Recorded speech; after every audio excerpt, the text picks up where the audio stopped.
Everyone, how are you all? I hope आप सभी अच्छे होंगे। Welcome back to our channel and guys, today I come up with a notification जो कि आपकी पब्लिश्ड हुई है national council of education research and training की तरफ से। ठीक है, ये आपकी जो नोटिफिकेशन है ये पब्लिश्ड हुआ है 6 जनवरी 2022 को। इसमें एनसीईआरटी ने एप्लीकेशन इनवाइट किया, यानी कि एनसीईआरटी ने आवेदन मांगे हैं एलिजिबल कैंडिडेट से, ताकि वो प्रिपेयर करेंगे रिक्रूटमेंट के पैनल को प्रिपेयर करने के लिए। कुछ पोस्ट पे कुछ उन्होंने पोस्ट डिसाइड की हैं, उन पोस्ट पे उन्होंने एलिजिबल कैंडिडेट से आवेदन मांगे हैं। और ये जो आपकी पोस्ट हैं ये कॉन्ट्रेक्चुअल बेसिस पे होंगी।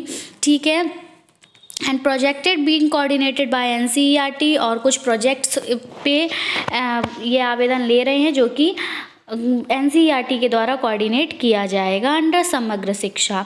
ठीक है, इन कुछ इंटीग्रेटेड स्कीम जो कि अप्रूव्ड की गई हैं प्रोजेक्ट अप्रूवल बोर्ड के द्वारा मिनिस्ट्री ऑफ एजुकेशन की, गवर्नमेंट ऑफ इंडिया जो है for the year 2021 to 22 till 31 मार्च 2022। ठीक है, तो हम यहाँ पर डिस्कस करेंगे कि क्या आपकी एजुकेशनल क्वालिफ़िकेशन रहने वाली है, क्या एक्सपीरियंस मांगा है। ठीक है, कब से कब तक आप अप्लाई कर सकते हैं, कितनी कितनी पोस्ट हैं। ठीक है, क्वालिफ़िकेशन एंड ऑल, तो इस सब को हम अपनी इस वीडियो में कवर करेंगे। But before starting the video, अगर आप हमारे चैनल पर न्यू हैं या अगर अभी तक आपने हमारे चैनल को सब्सक्राइब नहीं किया तो प्लीज़ चैनल को सब्सक्राइब करें, साथ ही साथ बेल आइकन को भी प्रेस करें, ताकि जब भी हम अपनी कोई न्यू वीडियो अपलोड करें तो उसका नोटिफिकेशन सबसे पहले आप तक पहुंच सके। Okay guys, so without wasting much more time, let move towards our topic. Let's start. देखिए, यहाँ पर आपकी name of post, number of post, remuneration और जॉब रिक्वायरमेंट दे रखी है। तो पहली जो पोस्ट है आपकी वो सीनियर कंसल्टेंट की है। ठीक है, यहाँ पर सीनियर कंसल्टेंट की 6 पोस्ट हैं आपकी। रिम्यूनरेशन अगर हम सैलरी की बात करें तो ₹60,000 पर मंथ रहेगा आपका। इसेंशियल क्वालिफ़िकेशन की अगर बात करें कि क्वालिफ़िकेशन क्या रहेगी इस सीनियर कंसल्टेंट की पोस्ट के लिए, तो आपके पास पोस्ट ग्रेजुएशन डिग्री होना चाहिए, यानी कि आप एमए, एमएससी,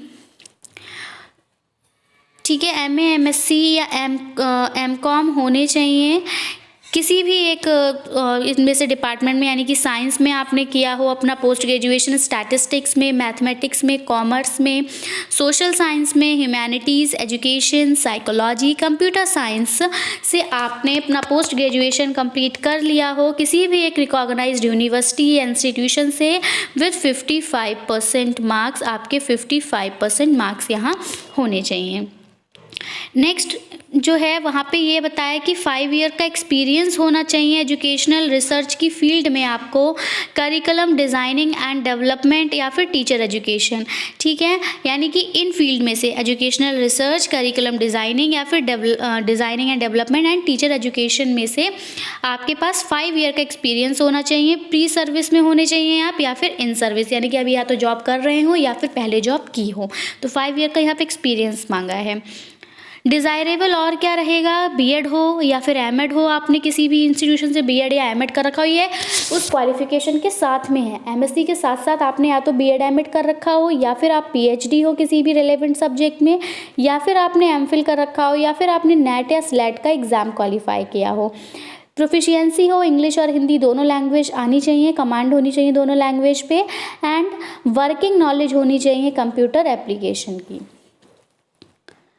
जॉब रिक्वायरमेंट की अगर बात करें तो सीनियर कंसल्टेंट क्या वर्क करता है, यहाँ बताया गया कि सीनियर कंसल्टेंट की ज़रूरत क्यों पड़ती है। तो देखिए, सीनियर कंसल्टेंट हेल्प करता है मॉनिटरिंग में, कंपाइलेशन में, डेटाबेसेस के एनालिसिस में और रिपोर्ट्स वगैरह में, और इंगेज रहता है करस्पॉन्डेंस एंड कोऑर्डिनेशन में with states, UTs and the ministry of education, government of India में। और क्या करता है, मीटिंग को कंडक्ट करने में असिस्ट करता है, एकेडमिक सपोर्ट देता है स्टेट्स को, यूटीज़ को in the area of school education और early childhood care education, adult education वगैरह पे क्या करता है, अपना सपोर्ट प्रोवाइड करता है। एज क्या रहेगी, अगर एज की बात की जाए तो retired person not exceeding the age of 65 years में ऑल्सो अप्लाई। इसमें बताया गया है कि अगर कोई रिटायर्ड कैंडिडेट भी है जिसकी एज 65% से अबव नहीं है, वो भी यहाँ पर अप्लाई कर सकता है। चलिए अगर बात करें कि सेकंड पोस्ट की, तो ये आपकी कंसल्टेंट की पोस्ट है। यहाँ पे नंबर ऑफ़ पोस्ट 29 है। अगर यहाँ सैलरी की बात की जाए तो ₹45,000 पर मंथ यहाँ पर है। यहाँ आपकी एसेंशियल क्वालिफिकेशन सेम वही है, आपने पोस्ट ग्रेजुएशन की डिग्री आपके पास होनी चाहिए। Science, statist, mathematics, commerce, social science, humanities, education, psychology, computer science में किसी भी एक रिकॉग्नाइज्ड यूनिवर्सिटी से 55% मार्क्स के साथ, प्लस यहाँ पर आपको 2 इयर्स का एक्सपीरियंस होना चाहिए education, curriculum designing and development, monitoring, holding and consultation की फील्ड में। यहाँ पर भी आपके साथ डिज़ायरेबल है आपका कि आपने बीएड या एमएड किया हो किसी भी रिकॉग्नाइज्ड यूनिवर्सिटी से, पीएचडी हो आप, एमफिल, नेट, स्लेट क्वालिफाइड हो, आपकी लैंग्वेज में कमांड हो इंग्लिश और हिंदी, और आपके पास वर्किंग नॉलेज हो कंप्यूटर एप्लीकेशन की, सेम है।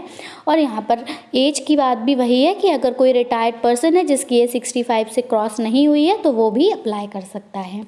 बात करें हम अपनी थर्ड पोस्ट की, तो थर्ड पोस्ट है हमारी प्रोजेक्ट एसोसिएट, सर्वे एसोसिएट, सीनियर रिसर्च एसोसिएट, जिसमें आपकी नंबर ऑफ़ पोस्ट 5 है। इसकी सैलरी की अगर बात करें तो 30,000 पर मंथ है। यहाँ पर एसेंशियल क्वालिफिकेशन भी वही है कि आपकी पोस्ट ग्रेजुएशन डिग्री हो आपके पास। सब्जेक्ट ध्यान रखिए स्टैटिस्टिक्स में, मैथमेटिक्स में, कॉमर्स में एंड इकोनॉमिक्स में, ठीक है। किसी भी एक रिकॉग्नाइज्ड यूनिवर्सिटी से 55% मार्क्स होने चाहिए। एक्सपीरियंस की अगर बात करें तो यहाँ पर 2 इयर्स का एक्सपीरियंस होना चाहिए आपके पास टूल डेवलपमेंट में, मॉनिटरिंग सर्वे एक्टिविटीज़ में, डेटा कलेक्शन में और एनालिसिस एंड रिपोर्टिंग में। डिज़ायरेबल यहाँ पर क्या है कि आपके पास वर्किंग नॉलेज होना चाहिए डेटा एनालिसिस सॉफ्टवेयर पे, ठीक है, सॉफ्टवेयर का पीएचडी या नेट होना चाहिए आप रिलेवेंट डिसिप्लिन में, और आपकी इंग्लिश और हिंदी सब्जेक्ट पर कमांड होनी चाहिए। बात करें अगर एज की तो वो वही सेम ही है कि अगर कोई रिटायर्ड कैंडिडेट है और उसकी 65 ईयर क्रॉस नहीं हुई है तो वो भी यहाँ पर अप्लाई कर सकता है।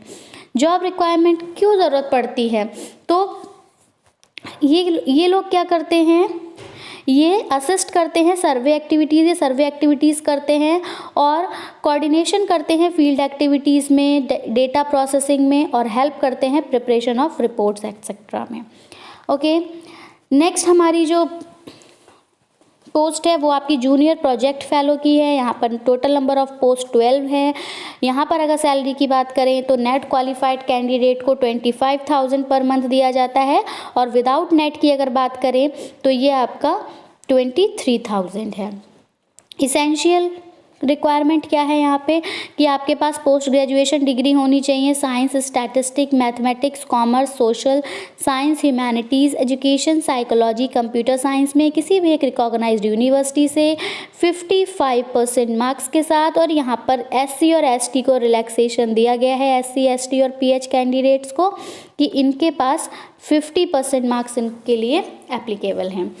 बात करें अब हम डिज़ायरेबल क्वालिफिकेशन की, तो आपके पास बीएड होना चाहिए, एमएड होना चाहिए, पीएचडी होनी चाहिए एजुकेशन में, एक्सपीरियंस होना चाहिए आपको करिकुलम डिज़ाइनिंग एंड डेवलपमेंट में, रिसर्च एक्सपीरियंस होना चाहिए एजुकेशन की फील्ड में, इंग्लिश और हिंदी पे कमांड होनी चाहिए, वर्किंग नॉलेज होनी चाहिए कंप्यूटर एप्लीकेशन की।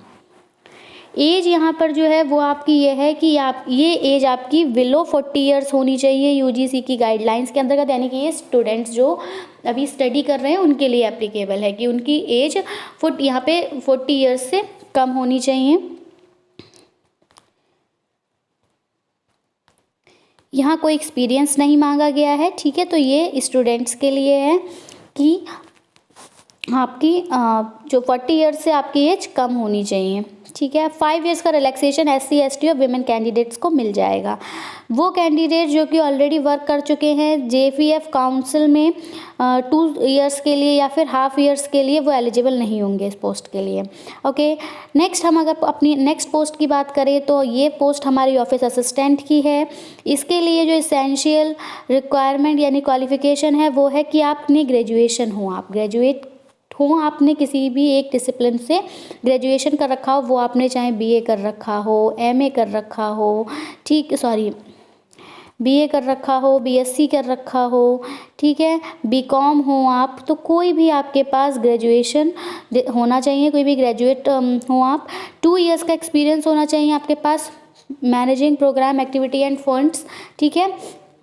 इसकी नंबर ऑफ पोस्ट 1 है और इसकी 25,000 पर मंथ सैलरी है।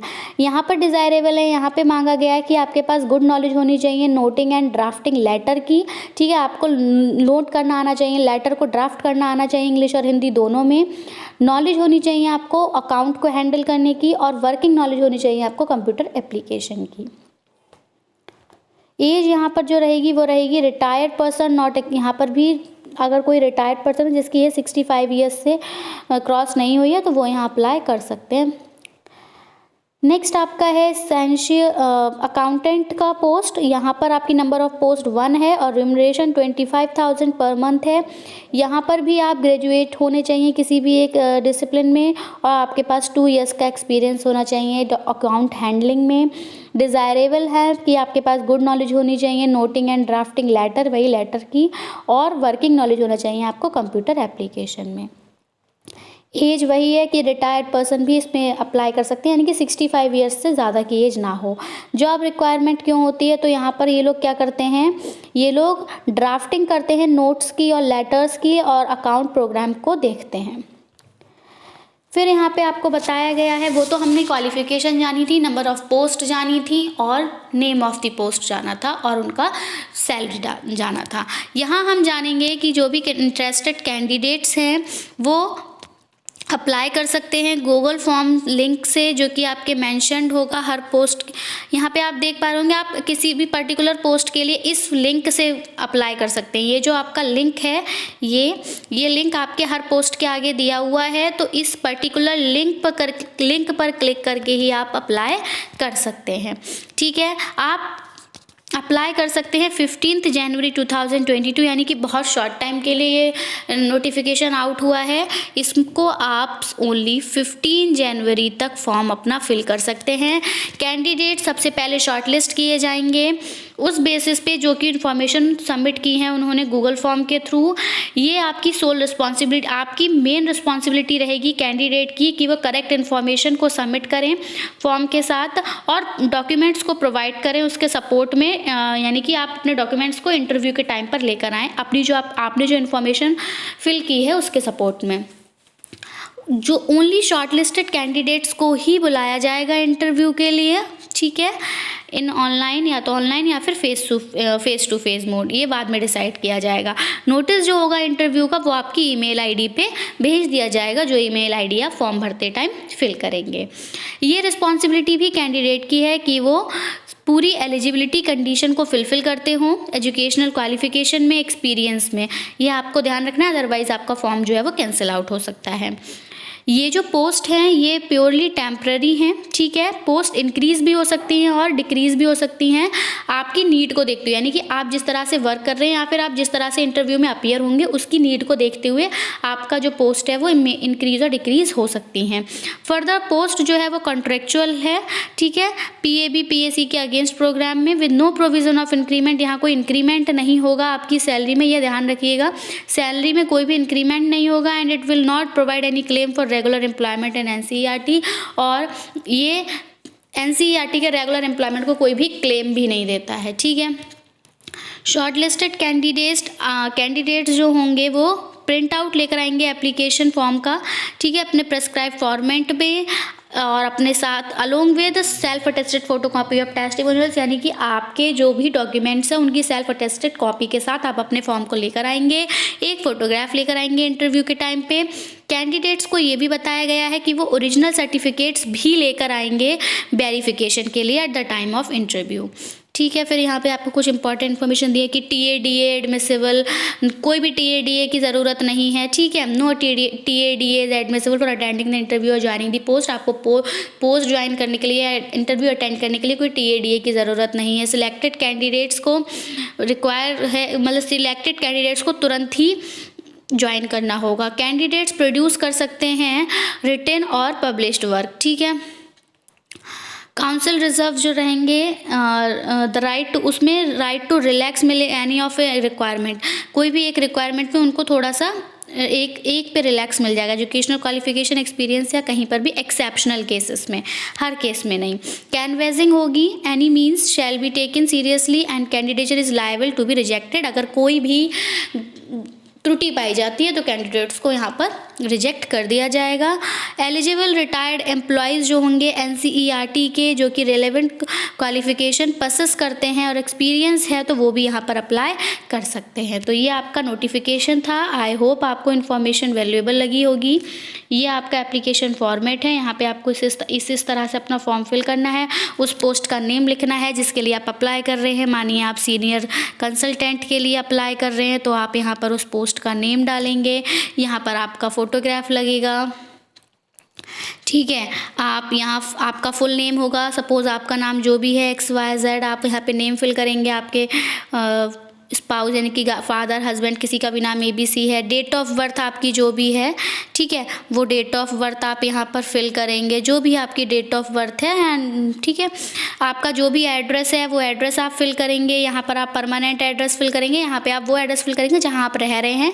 आप यहाँ पर मोबाइल नंबर फिल करेंगे, अपनी ईमेल ID डालेंगे, और फिर आप ये बताएंगे कि आप किस कैटेगरी से बिलोंग करते हैं। SC से करते हैं तो SC लिखेंगे, ST से करते हैं तो ST।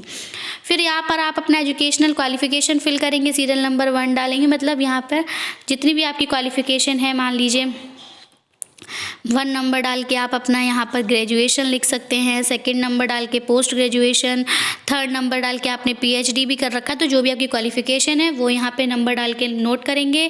किस यूनिवर्सिटी से, किस बोर्ड से आपने किया है वो यहाँ पर मेंशन होगा। कितने % आपके मार्क्स आए हैं, मान लीजिए 70% हैं, ठीक है, 80% हैं, 90% हैं। किस सब्जेक्ट में किया है, जैसे PCM हो गया, PCB हो गया, तो इस टाइप से आप सब्जेक्ट्स भी यहाँ पे मेंशन करेंगे। और कब आपने किस ईयर में पास किया है, जैसे 2018 में किया है, 2017 में किया है, एंड ऑल।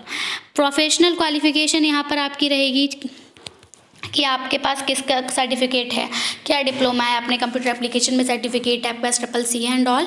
फिर आपके पास यहाँ पर आपका जॉब वर्क एक्सपीरियंस आप यहाँ पे लिखेंगे कि किस पोस्ट पे आप थे और आपने कितने टाइम तक वहाँ पे जॉब की और आपकी रिस्पॉन्सिबिलिटी वहाँ क्या थी। फिर यहाँ पे अपना प्लेस और डेट डाल के अपने यहाँ पे जो भी सिग्नेचर हैं वो कर देंगे, फॉर्म आपका कंप्लीट हो जाएगा। इसके साथ आप अपने डॉक्यूमेंट्स को लगाकर इंटरव्यू के टाइम पर लेकर जाएंगे। Okay, so that's it from my side. अगर वीडियो पसंद आया तो इसको लाइक शेयर ज़रूर करें। I will be coming back with some new topics. Till then take care and bye bye. Thanks for watching. Thanks, have a nice